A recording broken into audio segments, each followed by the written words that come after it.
മലയാളത്തിന് സമ്പന്നമായ ഒരു പദ്യ സാഹിത്യ ചരിത്രമുണ്ട്. അതിലെ ശ്രദ്ധേയമായ ചില കാവ്യഭാഗങ്ങളാണ് മൊഴിയഴക് എന്ന ഈ പാഠത്തിലുള്ളത്. ഓമന പൈതൽ താൻ ഓരോരോ ലീലകൾ തോമ കലർന്നങ്ങു കാട്ടി കാട്ടി ആനായ നാരിമാർ മാനസം തന്നെ അങ്ങാകൂലം ആക്കിനാൻ മെല്ലെ മെല്ലെ. അച്ഛനെ പോലെ ഊടുക്കുന്നേനെന്നിട്ടു നൽചേല കൊണ്ടങ്ങോടുക്കും നന്നായി. മാനിച്ചു നിന്നച്ഛൻ കുമ്പിട്ട നേരത്തങ്ങാന് കളിക്കും മൂതുകിലേറി. തേവാരിക്കേണ മിന്നിച്ചയെനിക്കു നീ പൂവെല്ലാം കൊണ്ടെത്തായെന്നു ചൊല്ലും. അച്ഛനും താനുമായിച്ചയിലങ്ങനെ നിശ്ചലും നിന്നു പാട കളിക്കും.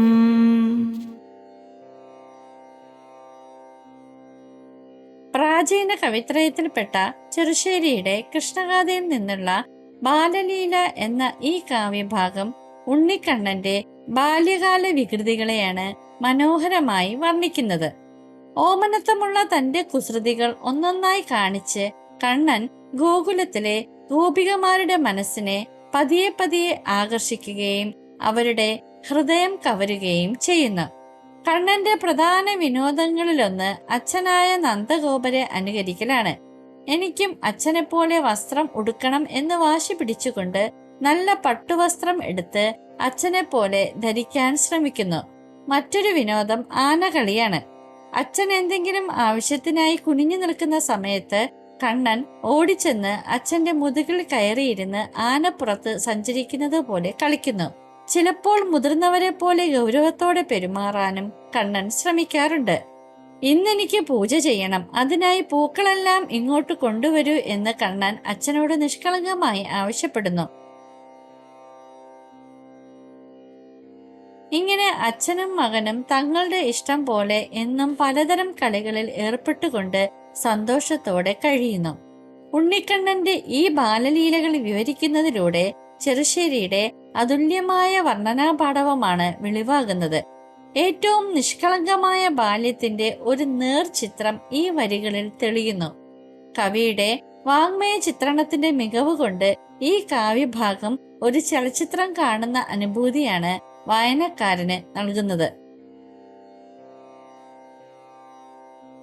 ഒരു കണ്ണീർ കണം മറ്റുള്ളവർക്കായി ഞാൻ പൊഴിക്കവേ ഉദിക്കയാണെന്നാത്മാവിൽ 1000 സൗരമണ്ഡലം. ഒരു പുഞ്ചിരി ഞാൻ മറ്റുള്ളവർക്കായി ചെലവാക്കവേ ഹൃദയത്തിലുലാവുന്നു നിത്യ നിർമ്മല പൗർണമി.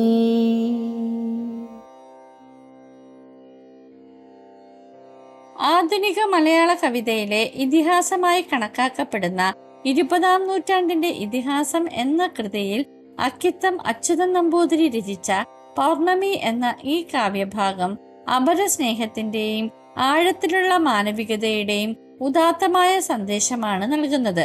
മറ്റുള്ളവരുടെ വേദനയിൽ പങ്കുചേരുകയും അവർക്ക് ആശ്വാസം പകരുകയും ചെയ്യുന്നതിന്റെ മഹത്വമാണ് ഈ വരികളിൽ തെളിയുന്നത്. സഹജീവികളുടെ ദുഃഖത്തിൽ അലിഞ്ഞുകൊണ്ട് അവർക്ക് വേണ്ടി ഒരു തുള്ളി കണ്ണുനീർ പൊഴിക്കാൻ നമുക്ക് സാധിച്ചാൽ അത് സ്വന്തം ആത്മാവിൽ 1000 സൂര്യ തേജസ്സുകൾ സൃഷ്ടിക്കുന്നു. അതുപോലെ സ്വാർത്ഥതയില്ലാതെ മറ്റുള്ളവർക്ക് വേണ്ടി ഒരു ചെറിയ പുഞ്ചിരി ചിലവഴിക്കാൻ കഴിഞ്ഞാൽ അത് നമ്മുടെ ഹൃദയത്തിൽ ഒരിക്കലും മങ്ങാത്ത നിത്യവും നിർമ്മലവുമായ ഒരു പൂർണ്ണചന്ദ്രൻ ഉദിച്ചുയരുന്നത് പോലെയുള്ള ശാന്തിയും സമാധാനവും നിറയ്ക്കും. ചുരുക്കത്തിൽ അപരനു വേണ്ടി സഹിക്കുകയും അവർക്ക് ആശ്വാസം പകരുകയും ചെയ്യുന്നതിലൂടെ ലഭിക്കുന്ന ആത്മസംതൃപ്തിയും ഹൃദയശുദ്ധിയുമാണ് യഥാർത്ഥ സന്തോഷം എന്ന് ഈ വരികൾ നമ്മെ ഓർമ്മിപ്പിക്കുന്നു. ജീവിതത്തിൻ പഴം പൂക്കൾ കൊഴിഞ്ഞാലെന്ത്, ഈ വിധമുള്ള ചിറകടിയാൽ നൂറായിരമല്ലോ പരിണാമ നൂതന ഭംഗികൾ മുട്ടിടുന്നു. അമ്പരമധ്യം തിളക്കുന്നൊരാദിത്യ ബിംബവും കെട്ടുപോമെങ്കിലാട്ടെ, അക്കരിയൂതിപ്പിടിപ്പിച്ചു മറ്റൊരു തീക്കട്ടയുണ്ടാക്കും സർഗശക്തി. ചൂടും വെളിച്ചവും പിന്നെയും പിന്നെയും നേടി വിടർന്നിടും ജീവിതങ്ങൾ. ജ്ഞാനപീഠ പുരസ്കാര ജേതാവായ ജി ശങ്കരക്കുറുപ്പിന്റെ നിമിഷം എന്ന കവിത ജീവിതത്തെക്കുറിച്ചുള്ള പ്രസാദാത്മകവും ശുഭാപ്തി വിശ്വാസം നിറഞ്ഞതുമായ ഒരു കാഴ്ചപ്പാടാണ് അവതരിപ്പിക്കുന്നത്. കാലത്തിന്റെ ഒഴുക്കിൽ ജീവിതത്തിലെ പഴയ അനുഭവങ്ങളും സൗന്ദര്യങ്ങളും കൊഴിഞ്ഞു പോകുന്നത് സ്വാഭാവികമാണ്. എന്നാൽ അതിൽ നിരാശപ്പെടേണ്ടതില്ലെന്ന് കവി ഓർമ്മിപ്പിക്കുന്നു. കാരണം പ്രകൃതിയുടെ നിയമമായ പരിണാമം എന്ന പ്രക്രിയയിലൂടെ നൂറുകണക്കിനും ആയിരക്കണക്കിനുമായ പുതിയ ഭംഗികൾ നിരന്തരം മുട്ടിട്ടുകൊണ്ടേയിരിക്കും. നഷ്ടങ്ങളെ ഓർത്ത് ദുഃഖിക്കാതെ വരാനിരിക്കുന്ന പുതിയ തുടക്കങ്ങളിലാണ് നാം പ്രതീക്ഷ അർപ്പിക്കേണ്ടത്. ആകാശ മധ്യത്തിൽ ജ്വലിച്ചു നിൽക്കുന്ന സൂര്യൻ പോലും ഒരു നാൾ അണഞ്ഞു പോയേക്കാം. എന്നാൽ എന്തിനേയും പുനഃസൃഷ്ടിക്കാൻ കഴിവുള്ള ഒരു സർഗശക്തി പ്രപഞ്ചത്തിലുണ്ട്. ഈ ശക്തി അണഞ്ഞുപോയ സൂര്യന്റെ കനലിൽ നിന്നും ഊതി വീണ്ടും മറ്റൊരു തീക്കട്ട സൃഷ്ടിക്കും. ഈ സർഗശക്തിയുടെ ഫലമായി ജീവിതം വീണ്ടും വീണ്ടും ചൂടും വെളിച്ചവും നേടിക്കൊണ്ട് തഴച്ചു വളരുകയും വിടർന്നു നിൽക്കുകയും ചെയ്യും.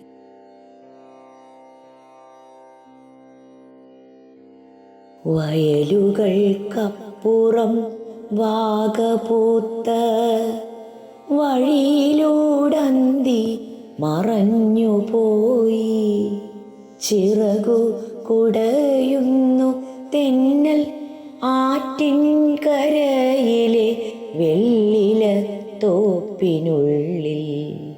ഇരുളിനെ കാത്തു കിടക്കുമാലിൻ കരിനിഴലറിയാതു റക്കമായി, കരളോർക്കുമേതോ പുരാണശോക കഥ പോലിശ്യാമള ഭൂമി കാണൂ. ഒരു നറു കണ്ണാന്തളി മലർപോൽ വിരിയുമീ സാന്ധ്യ നിശബ്ദതയിൽ, പഥികർ കാണാതെ കടന്നുപോവും പെരുവഴിത്തിരിവിലെ വിഗ്രഹം പോൽ മരുമെന്നാത്മാവു തന്നെയാരോ പുരുമോദമാർന്നു വിളിച്ചിടുന്നു. മനോഹരവും എന്നാൽ വിഷാദ ഛായയുള്ളതുമായ ഒരു സന്ധ്യയെ വർണ്ണിച്ചുകൊണ്ടാണ് ആർ രാമചന്ദ്രന്റെ പ്രലോഭനം എന്ന കവിത ആരംഭിക്കുന്നത്. വയലുകൾക്കപ്പുറം വാഗമരങ്ങൾ പൂത്തുനിൽക്കുന്ന വഴിയിലൂടെ സന്ധ്യ പതുക്കെ മാഞ്ഞു മറയുകയാണ്. ആറ്റിൻകരയിലെ വെള്ളില മരങ്ങൾക്കിടയിൽ ഇളം കാറ്റ് അതിന്റെ ചിറകുകൾ കുടയുന്ന ശബ്ദം മാത്രം കേൾക്കാം. രാത്രിയുടെ വരവും കാത്ത് നിശ്ചലമായി നിൽക്കുന്ന വലിയ ആൽമരത്തിന്റെ കറുത്ത നിഴൽ പോലും ഈ നിശബ്ദതയിൽ അറിയാതെ ഉറങ്ങിപ്പോയതുപോലെ കാണപ്പെടുന്നു. ഈ ഇരുണ്ടു തുടങ്ങുന്ന ഭൂമി നമ്മുടെ ഹൃദയം പണ്ടെന്നോ കേട്ടുമറന്ന ഏതോ ഒരു പുരാതനമായ ദുഃഖകഥയെ ഓർമ്മിപ്പിക്കുന്നതായി കവിക്ക് അനുഭവപ്പെടുന്നു. പ്രകൃതിയിലെ ഈ നിശ്ചലതയും ഇരുട്ടും ഒരു നഷ്ടബോധവും ഏകാന്തതയും കവി മനസ്സിൽ നിറയ്ക്കുന്നു. അങ്ങനെയുള്ള ആ സായാഹ്നത്തിലെ നിശബ്ദത ഒരു ചെറിയ കണ്ണാന്തളിപ്പൂവ് വിരിയുന്നത് പോലെ അതിലോലവും മനോഹരവുമാണ്. പെരുവഴിയിലെ തിരക്കുള്ള തെരുവിൽ സ്ഥിതി ചെയ്യുന്ന, എന്നാൽ അതുവഴി കടന്നുപോകുന്ന യാത്രക്കാർ ആരും ശ്രദ്ധിക്കാതെ പോകുന്ന ഒരു പുരാതന വിഗ്രഹം പോലെ ഏകാന്തവും ഒറ്റപ്പെട്ടതുമാണ് തന്റെ ആത്മാവ് എന്ന് കവി തിരിച്ചറിയുന്നു. എന്നാൽ ആ അഗാധമായ ഏകാന്തതയുടെ നിമിഷത്തിൽ ആരോ ഒരാൾ തന്റെ ആത്മാവിനെ അതിയായ സന്തോഷത്തോടെയും സ്നേഹത്തോടെയും മധുരമായി വിളിക്കുന്നതായി കവി അനുഭവിക്കുന്നു. ഈ അജ്ഞാതമായ പ്രലോഭനമാണ് കവിതയുടെ കേന്ദ്രബിന്ദു.